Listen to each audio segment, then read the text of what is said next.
কালকে দেখা যাবে, আজকেরটা আজকে দেখা যাবে, কালকে দেখা যাবে, আজকেরটা আজকে দেখা যাবে। রাজনীতিতে কখন কি ঘটে তা একমাত্র ভবিষ্যতই বলতে পারে। আর এবার সেই জল্পনায় উস্কে দিলেন খোদ সায়নী ঘোষ। মমতা বন্দ্যোপাধ্যায়ের সঙ্গ ছেড়েছেন মাস দুয়েক হলো। এবার কি নতুন রাজনৈতিক সমীকরণের পথে হাঁটছেন তিনি?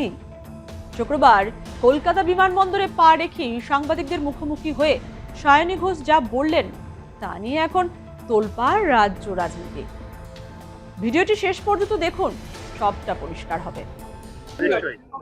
এবং যেটা শখ ছিল, যেটা পেয়েছে যে মুখ্যমন্ত্রীর উপর হামলা ছিল, মুখ্যমন্ত্রী গতিবিধির উপর নজর রাখা। ডেফিনেটলি ইনভেস্টিগেশন হওয়া উচিত, এবং any threat to the chief minister of West Bengal is a threat to West Bengal.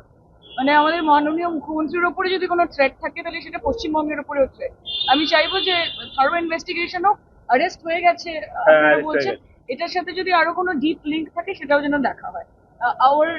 The safety of our chief minister is of paramount importance to us. সবকিছু বর্ধমান কেন্দ্রিক হচ্ছে। তিনজন সাংসদ বলছেন যে তারা সরাসরি বিজেপি বা এনডিএর সঙ্গে এনসিপিআই মিশে গেলে তারা থাকবেন না। আপনিও কি বিজেপির সঙ্গে যদি মিশে যায় এনসিপিআই? কাল देखेंगे না। কালকে দেখা যাবে, আজকেরটা আজকে দেখা যাবে।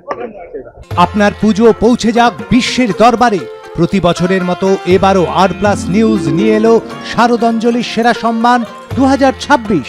অংশ নিতে সকাল 10টা থেকে সন্ধে 6টার মধ্যে সরাসরি যোগাযোগ করুন আমাদের অফিসে অথবা কল করুন 9836323248 এই নম্বরে।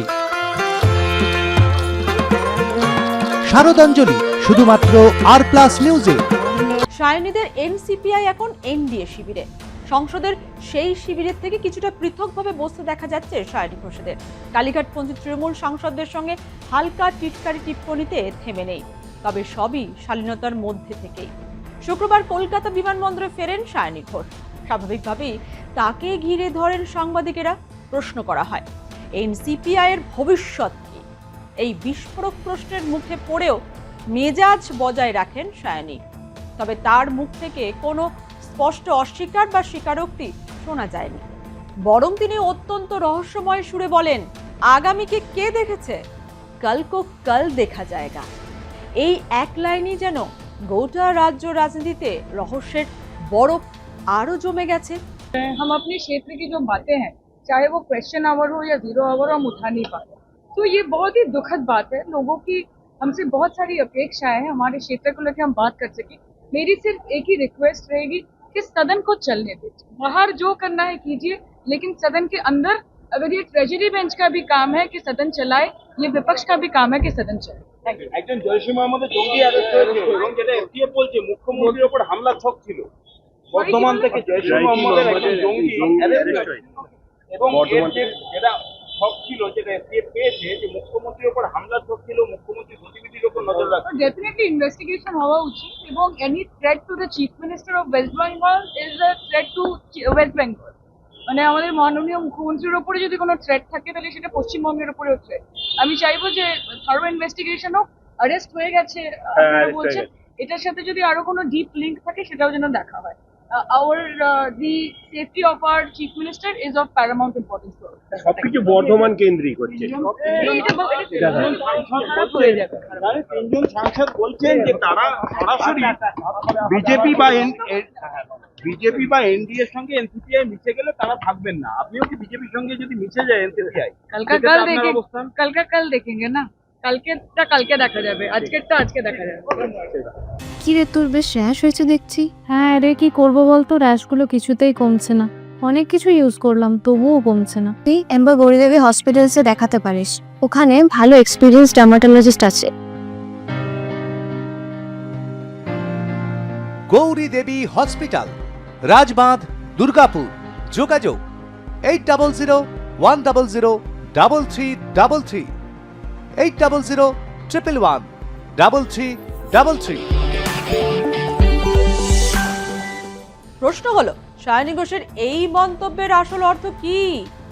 রাজনৈতিক বিশেষজ্ঞরা মনে করছেন সায়নী বুদ্ধিমান, তাই বুদ্ধিমানের মতোই একটা উত্তর হাওয়ায় ভাসিয়ে দিলেন। এনসিপিআই দল এবং তার ভবিষ্যৎ নিয়ে তার এই কাল দেখা জায়গা বার্তা আসলে কিসের ইঙ্গিত? অনেকেই বলছেন সামনে বড় কোনো রাজনৈতিক পালাবদল আসতে চলেছে, আবার একাংশের মতে এটা সায়নীর একটা রাজনৈতিক কৌশল মাত্র, যার মাধ্যমে তিনি দল ও বিরোধী শিবির উভয়কেই ধোঁয়াশার মধ্যে রাখতে চাইছেন। সায়নী ঘোষের এই চাল সত্যিই কি কোনো বড় রাজনৈতিক ঝড়ের পূর্বাভাস, নাকি নিছকই কথার কথা? আপনার কি মনে হয়? কমেন্ট বক্সে আপনার মতামত জানান।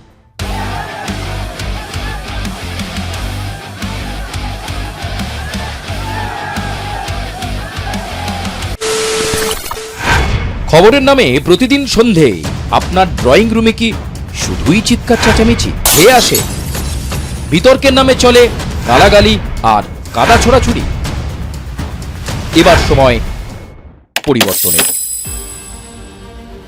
কারণ আমরা কান ফাটানো চিৎকারে বিশ্বাস করি না। আমরা বিশ্বাস করি খবরের সত্যতায়। আমরা কোনো পক্ষের হয়ে গলা ফাটাই না, আমরা সাধারণ মানুষের হয়ে প্রশ্ন তুলি।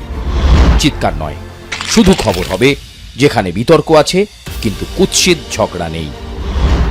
সঠিক তথ্য, বিশ্বস্ত খবর। নজর রাখুন আর প্লাস নিউজে।